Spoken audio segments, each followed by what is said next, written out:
په غزني کې د اسلامي امارت د مشرتابه د 18مې ګڼې فرمان د عملي کېدو په تړاو غونډه جوړه شوه چې پکې د اطلاعات او فرهنګ وزیر او یو شمېر نورو مسؤلینو هم ګډون کړی و. په دې ناسته کې یاد فرمان ولوستل شو او په ټولنیز ارزښت یې هم خبرې وشوې. مهر د منکوحې ښځې حق دی، بل هیڅ چاته خوړل صحیح نه دي. مهر د ښځې حق دی، بل هیڅوک حق نه لري چې د هغې له خوښې پرته مصرف کړي.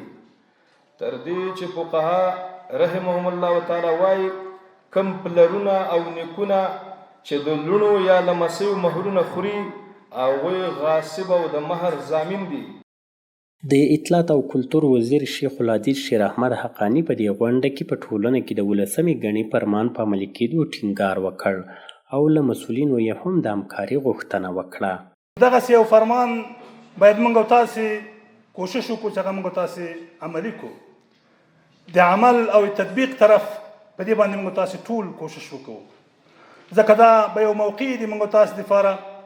موږ تاسې یو دلیل تیار په لاس کې لرو چې هغه خلاصه سوی ده او پکې ټول هغه طرفونه سنجول سوي دي. که مطالعه سي سړی خپله په دې پوهېږي دا څومره په احتیاط باندې په دې کې کار سوی ده.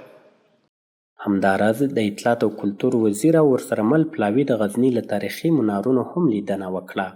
د یاد وزارت نشراتي مرستیال مولوي حیات الله مهاجر فراهي خبریالانو ته وویل فرهنګي میراثونو ساتنه او بیارغونه ورته لومړیتوب لري او هڅه کوي چې د ګرځندوی صنعت ته وده ورکړي.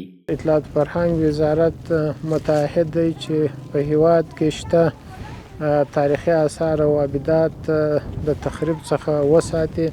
همدا اوس په غزني ولایت کې 10 پروژې هغه چې ډیره اړتیا ورته شته د رغونې په برخه کې هغه پروسه سازي په اصطلاح باندې په وزارت کې شروع ده او انشاءالله هغه ته به لومړیتوب ورکول کېږي چې خطر یې زیات وي.